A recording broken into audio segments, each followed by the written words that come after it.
पड़िशा घर भाउज को प्रेम करुला दियर भाउज लाइन देउथला आ पड़िशा घर दियर मध्य भाउज को प्रेम करिबार लागिथला। आउ गत 1 तारिख राति रे खाई सारी दियर बोधे भाउज पाखक जाइथिला किंतु अधराति रे देखिला बेलकू गाँ चांदिनी पाखरे पुअर मुंड गड़ुथला।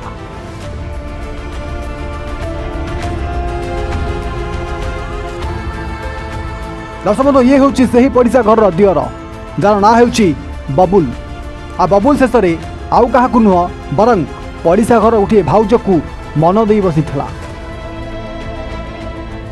भाउज भी स्वामी थाउ थाउ ए हैंडसम दियर बबुल प्रेम को ग्रहण कर एमिति सबुदिन चलता। भाउज आ पड़ोशी दियर बबुल भितर प्रेम दिनकू दिन बढ़िबार लागिथला किंतु हठात भाउज दियर प्रेम एमिति शेष हो ताहा ना बबुल जानिथिला ना से पड़िशा घर भाउज जानिथिला। दर्शक बंधु एमाने होउचंती सेही भाउजक स्वामी और दियर। धीरे धीरे स्वामी तपन दास और दियर अनादि दास बबुल और तांको स्त्रीर प्रेम संपर्क को जानी परिथिले आ जाकु नै दुई परिवार भितरे कथा कटाकटी मते होइतला बोली जणा पड़िथला। किंतु गत 1 तारिख राति रे कुआडे बबुल शेष राति थिला। हाँ क्या गत 1 तारिख राति रे बबुल कुआडे घरे खाई सारी केउ आड़ को चली जाइथला। घरे समस्ते खोजाखोजी करथिले किंतु बबुल को केही कुआडे पाई नथिले। शेष रे अधराति रे देखिला बेलकू गाँ चांदिनी उपरे बबुल मर शरीर पड़िथिला। 4 जन को मु थोर लिखिक देइथिली सी आउ 2 जन को करके आउ 2 जन को छाड़ीदे तार मुख्य आसामी की छाड़ीदे आउ मोर एति अनुरोध मोर पूरी एसपी की एति जनाऊँगी जे मते न्याय दिंतु ये 4 जन को अरेस्ट करूँ आउ मोर मो दुख को क्या देवी कि मोर गोटे बोली पुओ देले मारिदे से 4 जन जाक 4 जन बर्तमलिक आउ बर्तमलिक पुओ तपू दीपू आउ ता स्त्री फोन डाकी डाकी आनिकी कौन कले घर नहीं मारी नहीं केलान पकई केलान भिड़ भिड़ नहीं आम तुठी उठे आम चटण शुई शुई कहले आम घर गोटे गाँव गोटे पिला गाई नहीं गाई उड़ी आसला सी देखिकी आम घर जाए कहला आसकू से आम गला आसकू पुओ मर जाइए आज की जरा 5 दिन होगा 1 तारिख में मरची आगे 2 जन को लांच खाई प्रशासन को पैसा देकी लांच देकी आगे 2 जन जी मुखिया आसामी जी मारी मो झी को मो पुओ को सी ताकू छाड़ीदेला ता बाप को छाड़ीदेला। आज्ञा ये कौच मो पूरी एसपी की आज्ञा ये जुहार कर मोर पुओ को विचार दिंतु सी 26 वर्ष पुओ आगे तार जोड़े छुआ छोटिया छोटिया छुआ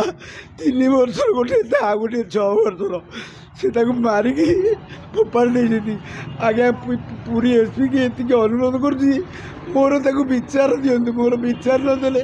मुझे कौन करी। हाँ दर्शक बंधु कुआडे प्रेमिका बबुल को यही 2 भाई हत्या कर देइचंती। एमाने होचंती स्वामी तपन दास और दियर अनादि दास। स्वामी तपन तार स्त्री को बबुल एमिति प्रेम करथुआ नहीं आगुर प्रतिशोध देवाक योजना करथुआ बेले गत 1 तारिख राति कुआडे यही 2 भाई बबुल को हत्या करी गाँ चांदिनी पाखरे पकाई देइथिला। दर्शक बंधु ए होची पिपिली स्थानकंटी पंचायत रे घटिथिबा परकिया प्रीति पई युवक बबुल हत्या घटना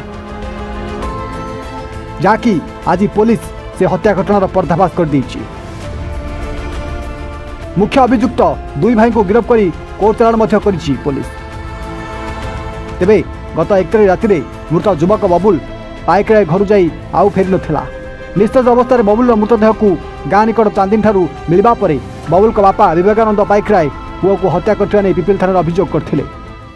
नहीं सानकंटी गाँव में आम गोटे अभियोग करथिले विवेकानंद पाइकराय जे तांकर पुओ राति घरे खाइबा समय से बाहर को बाहरी जाइए तो राति घर को फेर नथिले राति 1:30 बेलू से दिन से नोटिस कले पुओ से गाँव में गोटे चांदनी अच्छे से चांदनी पाखे मुर्मूष अवस्था पड़ी तो हस्पिटाल ना हस्पिटाल कैपिटाल हस्पिटाल से रिसीव होता अभियोग अनुसार से जो पाखर गोटे से गाँव में पाख घर किसी लोक अच्छे जो ना से अभियोग करते पुओ को से बाड़े मारी से संक्रांत आम पिपिल थाना गोटे 384/24 एक मर्डर केस रेजिस्ट्रेशन होती आईआईसी पिपिल निजे तार तदंत कर तदंत समय आम जहाँ बर्तमान सुधा आम आपातत कन्भिन्स हेचु इन्वेस्टिगेशन से 2 जनकर संपृक्ति आम एस्टाब्लीश कर सारी जड़े अनादि दास आउ जड़े तपन कुमार दास से अनादि दास तपन दास से जो डीसी जी रही बबलू पाइकरा घर पाखे घर से जो दिन घर से पिला पलि आसला से दिन से घर पाखे से सस्पेक्ट करके घर को सी आसी रास्तार गुड़े चांदनी पाखे पचर बेक धरिकी कंप्रेस करके मर्डर कर देते पकई देते हत्यार कारण यह अच्छी से मैंने जहाँ अभियोग करते आम भी आपातत इन्वेस्टिगेशन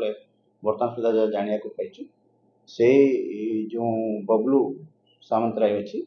से जो तपन कुमार दास जी अच्छा गोटे परिवार जो स्त्री अच्छा सागर गोटे आफेयर्स थिला बोली से जहाँ अभियोग करता भी आपातत आम इन्वेस्टिगेशन किछिटा सत्यता उपलब्धि कर सन्देह था दी परिवार भितर टिके मनांतर चलुला बबुल और महिला मध्य दीर्घ दिन है अनैतिक संपर्क रही परकिया प्रीति युवक को हत्या कर पुलिस स्पष्ट करथिया बेले हत्याकांड रे ए दुई भाई व्यतीत अन्य कार संपृक्ति अच्छी कि नहीं ता अधिक तदंत कर पुलिस पिपिली एसडीपीओ कहते पिपिली प्रसाद महान रिपोर्ट एवं ओडिया।